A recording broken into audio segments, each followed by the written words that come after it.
Well guys, I was making some cowboy peppers and my sugary juice overflowed on my stove. And I tried to get, it actually overflowed over here, so I tried to get all of it up while it was still hot. And you can still see some places I didn't get. This right here had my canner on it because that's what I was heating up to get this done. And it got on the bottom of it, so I couldn't get it all off before it got too hot for me to do anything. So now I gotta do it while it's cold, basically. And I just wanted to tell you something, that if you ever spill anything sugary like that on your stove, try to get it up before it gets cold, because you'll have, this right here was 10 times worse than this, but because I got it up while it was still warm, I was able to get a lot of it up. And it's unlike chicken poop, because you know chicken poop, when it dries on the steps, it's a lot easier to get off than it is when it's wet. Don't do that to your stove.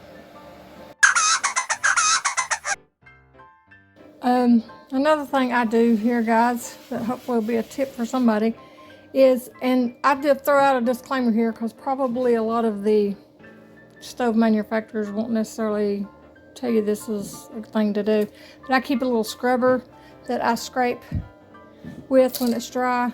And this here, I like this. This is not quite as toxic as other store-bought scrubs that you'll find.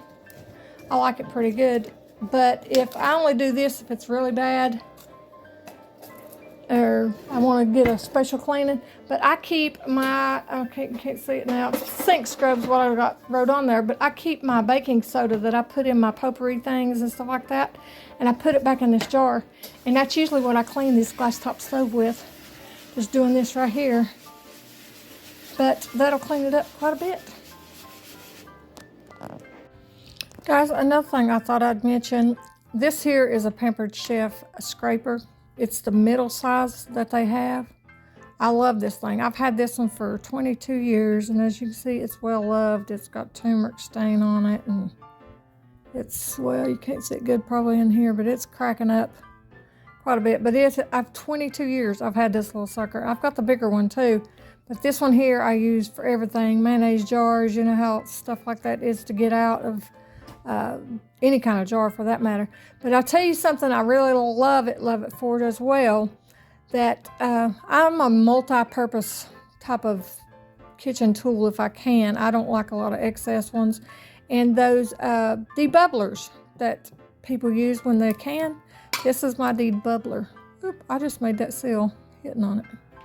But anyway, I thought I would share that right quick, so you know. And I even use some of my other jars, especially if I'm gonna be gifts, like this is gonna be for my son-in-law for Christmas. That way I don't have to worry about him having to give me back my jar or nothing. He could just have it. Anyway, I wanted to share those things. And I'm also going to leave a link, guys, for the lady that I get my Pampered Chef from. She's a super great lady. I love her to pieces. She works actually with my husband, and I want to leave a link for her website for her Pampered Chef, and an email as well. If you'd like to order anything from her, I know she'll take care of you good. So anyway, I thought I'd share that with you. I love this guy, so I highly suggest it. Guys, I thought I'd throw out a few other things that I really like from Pampered Chef, some of my favorites. I know sometimes you get things that you wish you hadn't got, and this, that, and the other. So when I get something I really, really like, I like to let people know. Some of the, well, all of these are some of the older styles. Like this here, I've got two of these. I love that thing to death. It's the sifter.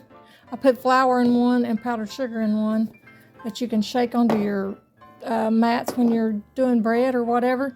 This little guy, I've used that for everything. It's got the shredded side. I use it as a knife sometimes. I use it for just a little bit of everything. It's a super great little scooper. I love this guy. He's got this hook on it so that he hangs on your, I've got mine that I put in a mason jar with my bacon grease or my ghee, sometimes just different things. These guys, this is the older ones, and I've still got this one, and you can tell it's been well loved. I still use this one for jobs that don't pertain to the kitchen necessarily. But this is the new ones, and I got these from her not long ago, and I love them. They're good for scraping anything and everything. Now they've got it to where it's got a gripper-like place on it. which I guess that one does too, but it's a little style different. But I love these. Love them, love them. Every corner is a different, so you can get into corners of things. Those are the bomb diggity. And this guy, I've actually got an 8-quart one, or an 8-cup one, and a 4-cup one. Both. This, they've got a new style to it too, I noticed. But they still have them. I love this. I use it every time I can, and just about when I'm making up things to measure, you know, because it's the big 8-cup one. It pours easy for anything you want to use to pour with. I love it, love it, love it, love it, love it. Wouldn't trade it for nothing. And this guy, I don't know if I mentioned, but they've got a sterling silver one of this now instead of the white. I didn't see the white in the new book anyway. I'll put it that way. I might be wrong. But they do have the sterling silver ones. Anyway, I wanted to share that a little bit with you just because I know when I love things, I like for people to know what I love, and that way they save themselves money when they buy something they wish they hadn't bought, you know, and I hate doing that. But if there's any of them in particular that you like, I know Katie over at Heritage Way, she done a video one time on the hamburger masher, and that thing's really good too. So I wanted to share that with you. I hear my cans popping. I will talk to you later. God bless. Don't forget, I'll leave a link below for my friend Phoebe's Pampered Chef account and her email address if you want to email her. And I thank you. See you later.